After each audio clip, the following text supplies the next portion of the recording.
Question number जो 3 है उसका जो पहले मैं सेकंड पार्ट करता हूँ क्योंकि ये एक्सरसाइज है 9.4 और क्वेश्चन नंबर है उसका 7।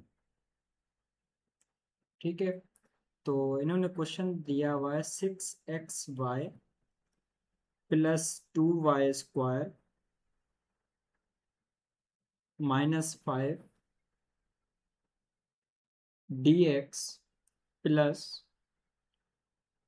3x² plus 4xy -6 dy equal to 0। अब देखो ये एग्जैक्ट डिफरेंशियल इक्वेशन का क्वेश्चन है। तो जनरल फॉर्म क्या है एग्जैक्ट डिफरेंशियल इक्वेशन का? जनरल फॉर्म अगर हम लिखें तो जनरल फॉर्म आपके पास है M D X plus N D Y. यहाँ पर जो m है ना हमारे पास, ये जो dx के साथ जो भी आपके पास पड़ा हुआ ना टर्म वो m होता है, और जो dy के साथ होता है वो n होता है। तो हम लिख देते हैं कि m आपके पास क्या है 6xy प्लस 2y² -5। और अगर मैं n लिख दूं यहाँ पर,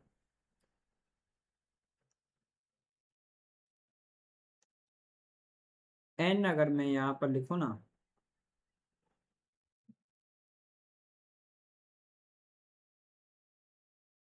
कि n क्या है आपके पास, तो n आपके पास है 3x² प्लस 4xy -6। तो इसका मतलब है कि ये आपके पास हो जाएगा पार्शल m और पार्शल y। मतलब इस m को हम डिफ्रेंशिएट करेंगे with respect to X Y. तो जब y करेंगे तो x आपके पास एज ए कांस्टेंट ट्रीट होगा, y की derivative with respect to y 1 होती है। तो ये आपके पास हो जाएगा 6x। ये y की डेरिवेटिव पावर रूल लगाएंगे। पावर रूल क्या है कि ये पावर आके इससे मल्टीप्लाई हो जाएगा और पावर से एक माइनस हो जाएगा। तो ये जब इससे आके मल्टीप्लाई हो जाएगा तो आपके पास हो जाएगा 4y, और 1 में से पावर एक माइनस हो जाएगा तो 1 बचेगा पावर, और वो 1 लिखो या ना लिखो ये कांस्टेंट है, कांस्टेंट की डेरिवेटिव 0 होती है। अब इस n को आप डिफरेंशिएट करोगे विथ रिस्पेक्ट टू x। अब यहां पर ये पावर है, पावर आके इससे मल्टीप्लाई हो जाएगा तो हो जाएगा 6, और इस पावर से एक माइनस तो 6x plus y is a constant treat होगा क्योंकि हम डिफरेंशिएट कर रहे हैं विथ रिस्पेक्ट टू x। तो ये y कांस्टेंट ट्रीट हो जाएगा। x की derivative with respect to x आपके पास 1 होती है, तो यहाँ पर बच जाएगा 4y, और ये -6 कांस्टेंट है तो ये तो आपके पास सेम रह जाएगा, 0 हो जाएगा। तो हम ये कह सकते हैं कि partial m over partial y बराबर है पार्शियल n और पार्शियल x के। यही तो एग्जैक्ट की कंडीशन होती है एग्जैक्ट डिफरेंशियल इक्वेशन की। आगे इसको कैसे सॉल्व करेंगे? फार्मूला है M D Y M D X sorry M D X plus integration N free from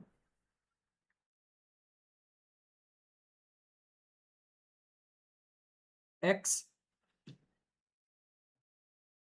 D Y. तो आपके पास m क्या है? m की वैल्यू आपके पास है 6x y प्लस 2y² -5। इसको आप डिफ्रेंशिएट कर रहे हैं विथ रिस्पेक्ट टू x और इंटीग्रेट कर रहे हैं विथ रिस्पेक्ट टू x। अब देखो ये कह रहा है कि n का वो टर्म जो फ्री फ्रॉम x हो, इसके अंदर भी x मौजूद है, इसके अंदर भी x मौजूद है। तो फ्री फ्रॉम x कौन सा है? माइनस का 6 है, -6 dy। तो आपके पास यहाँ पर integration 6xy plus 2y² -5 dx plus into minus minus 6 dy, ये 6 है। यहाँ पर इंटीग्रेशन 6 dy और इक्वल टू क्या लिख दोगे, c, कांस्टेंट लिख दोगे। अब डिफरेंशिएट कर रहे विद इंटीग्रेट आप कर रहे विद रिस्पेक्ट टू x, तो ये y is a constant treat हो जाएगा आपके पास। तो मैं सबके ऊपर अलग अलग इंटीग्रेशन लगा लेता हूँ।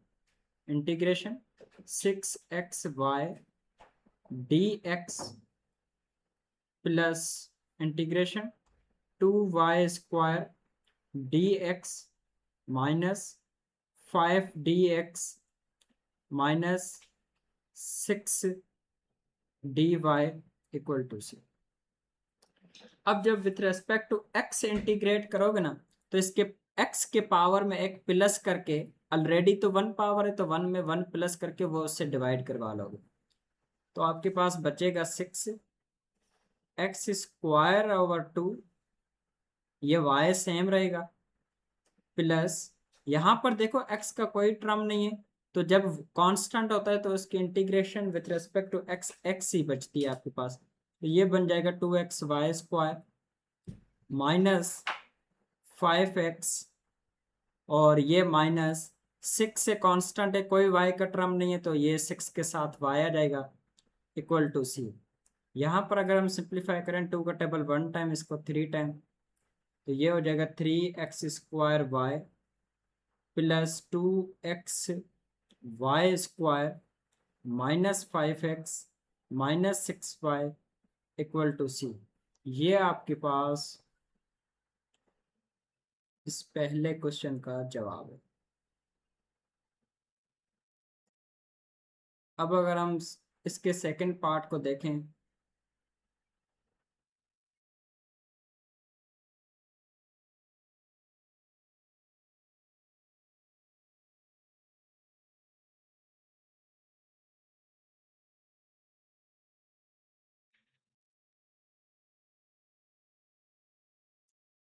जो कि एक्सरसाइज का क्वेश्चन नंबर आपके पास है 9,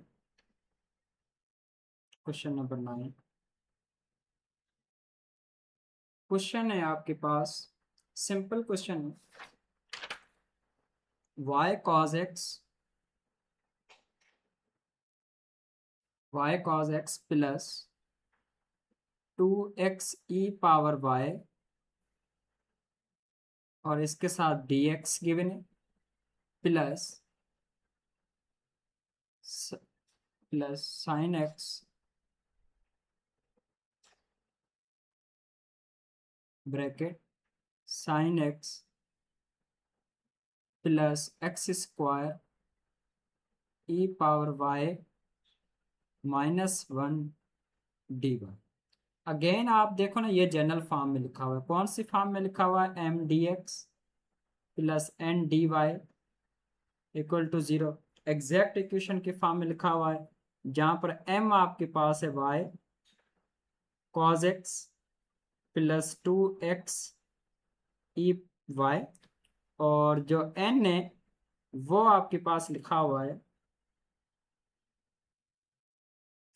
n है वो आपके पास लिखा हुआ है sign x plus x² e⁻y -1।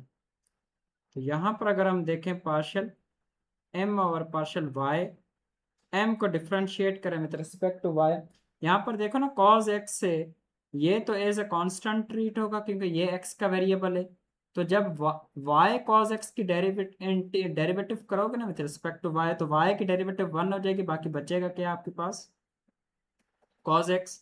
यहाँ पर 2x तो सेम रहेगा क्योंकि ये कांस्टेंट ट्रीट हो रहा है, e⁻y की डेरिवेटिव भी e⁻y ही है, तो क्योंकि एक्सपोनेंशियल फंक्शन की सेम होती है। अगर मैं यहाँ पर देखूं partial n over partial x, n को विद रिस्पेक्ट टू x हम अगर डेरिवेटिव कर रहे हैं, साइन x की derivative with respect to x आपके पास होती है cos x, प्लस यहाँ पर देखो ना e y is a constant rate हो रहा है और -1 भी कांस्टेंट रेट, तो e y तो सेम रहेगा, x² की डेरिवेटिव हो जाएगी 2x e⁻y और -1 की 0 हो जाएगा। तो आपके पास देखो partial m over partial y is equal to partial N over partial X. ये आपके पास बिल्कुल एग्जैक्ट सेम आ गए। यही तो एग्जैक्ट डिफरेंशियल इक्वेशन की आपके पास कंडीशन आती है। अब आगे आपके पास क्या है कि आप इंटीग्रेशन करो m dx plus term n जो वो फ्री फ्रॉम x हो, फ्री फ्रॉम x। और इसको आप विथ रिस्पेक्ट टू अगर dx कर रहे हैं तो इसको आप विथ रिस्पेक्ट टू y करेंगे। तो आपके पास m क्या है पूरा का पूरा, y cos x plus 2x e power y dx। और अब देखो ना n के अंदर फ्री फ्रॉम x कौन सा है, इसके अंदर x मौजूद है, इसके अंदर भी x मौजूद है, ये फ्री फ्रॉम ऑफ x है। तो प्लस इंटू माइनस माइनस हो जाएगा, 1 dy हो जाएगा और इक्वल टू c हो जाएगा। अब देखो इसको आप विद रिस्पेक्ट टू x कर रहे हैं, इसे आप विद रिस्पेक्ट टू x कर रहे हैं ना, तो y सेम cos x की इंटीग्रेशन sin x प्लस, अब विथ रिस्पेक्ट टू x है तो x की जब इंटीग्रेशन हम करेंगे तो ये आपके पास क्या हो जाएगी, एक्स स्क्वायर बाय 2 और E Y same minus 1 dy की विद रिस्पेक्ट टू y आपके पास इंटीग्रेशन क्या हो जाएगी, y इक्वल टू c। ये 2 2 कैंसिल हो जाएगा, y sine x plus X square E Y minus y equal to c। ये आपके पास सोल्यूशन।